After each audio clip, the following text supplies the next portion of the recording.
Sometimes the most powerful lessons are tucked away in just a few verses. And that's exactly what we find in the book of Acts. We're going to unpack this incredible story about a group of people called the Bereans, and believe me, they give us a blueprint for faith that is so relevant for today. So what really makes this story pop is this incredible contrast, right? It's a total clash of minds. You've got Thessalonica over here, closed off, full of jealousy and rage. Then you've got Berea, a totally different vibe, open-minded, ready to learn. And that tension, that's what drives everything. We're talking about a 50-mile journey. Now for us, that's maybe an hour in the car, no big deal. But back then, that was a serious trip. And what's wild is that the physical distance was nothing, absolutely nothing, compared to the huge gap in how these two cities thought about and received the truth. So, let's set the scene.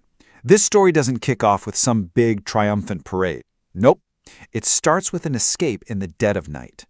Paul and Silas are in serious danger, and honestly, the entire mission is hanging by a thread. So, under the cover of darkness, the believers in Thessalonica knew they had to do something. They act fast, they get Paul and Silas out of there. You can just feel the mix of desperation and, deep love for these guys. The stakes were incredibly high. This escape to Berea, it was a total leap of faith into the unknown. Okay, so they make it to Berea. And what's the first thing Paul and Silas do? Exactly what they always do. They go straight to the synagogue. But the welcome they get this time, wow. It was so radically different from what they were used to that it got written down for us to talk about thousands of years later. The Bible uses this really cool Greek word to describe the Bereans, eugenesteroi. We often translate it as noble-minded, which is good, but it's so much more than that. It's not just that they were polite or had good manners. It literally means something like better born or high-minded. It's describing this incredible intellectual and spiritual approach they had, a whole different class of thinking. So what does it actually look like to be noble-minded? Well, it boils down to this amazing two-step process. Step one, they heard the message with this incredible eagerness. They were hungry for it, No preconceived notions, no cynicism. But, and this is so important, step two, they didn't just swallow it whole. They matched that eagerness with a hardcore, daily deep dive into the scriptures. And that right there, that's the heart of the Berean blueprint. This wasn't passive listening, not at all.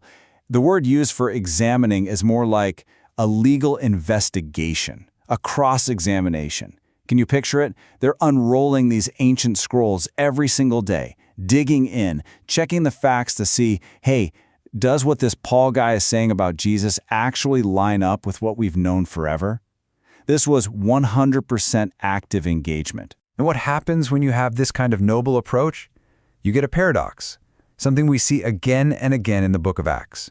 Wherever real, authentic faith starts to bloom, you can bet that fierce opposition is never far behind. And the results were just incredible. The Bible says many of them believed. And get this, it wasn't just one group of people. This new church was this amazing mix of people from all walks of life. You had Jews, you had prominent, well-respected Greek women, and Greek men too. The gospel just totally broke down all those social barriers and created this vibrant, diverse community. But you knew it couldn't last, right? That peace was short-lived. All this success in Berea, well, word got out. And that same ugly, angry spirit that forced Paul to flee Thessalonica was on its way. Think about this for a second. These guys traveled 50 miles. They didn't come to have a friendly debate or to ask questions like the Bereans did. No way. Their only goal was to cause chaos, to stir up the crowds and create trouble. This goes way beyond a simple disagreement. This was a hateful, relentless mission to shut Paul down for good. So, with this threat literally knocking at the door, the new believers in Berea have to make a call. And what they do next is just brilliant. It's pure strategic wisdom. So once again, Paul gets sent away. And you have to wonder, right? Is he just running away? Is this a retreat? Is the whole thing falling apart? Or is there something bigger going on?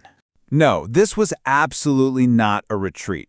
It was a brilliant strategic advance. Let's break down the genius of it. 1, they protect Paul, who's the number one target. Get the leader to safety. 2, they don't abandon the new believers. Silas and Timothy stay behind to help this brand new church get on its feet. And 3, and this is the kicker, this move actually pushes the mission forward into a whole new territory, the big leagues, Athens. It's just amazing when you think about it. The opposition's whole plan completely backfired on them. They were trying so hard to stop the mission, but all their persecution did was launch it like a rocket from a small town straight into Athens, the literal intellectual and philosophical center of the entire world at the time. Okay, so this is where it all comes together for us. Because this isn't just a cool history lesson, right? This is a living, breathing model that we can actually use today. I mean, think about our world. We are just bombarded with information and misinformation 24/7. Voices yelling at us from our phones, our TVs, everywhere. It's overwhelming. So the big question is, how can we be like the Bereans in the middle of all this chaos? So here's the blueprint, plain and simple. Let's boil it down. Part 1 is eager reception. Just be open, be teachable, come to the table hungry to learn. Part 2 is rigorous examination. Don't just believe everything you hear. Use the scriptures as your non-negotiable filter for every single claim. And finally, part 3 is a strategic response. When opposition comes, and it will, don't just react with emotion, respond with wisdom. And that's really the final takeaway, isn't it? Being a Berean isn't about being skeptical of everything just for the sake of it.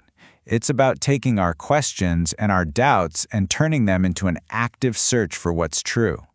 Because the mission, the Great Commission, it doesn't move forward because of blind faith. It moves forward because of the courage of discerning hearts.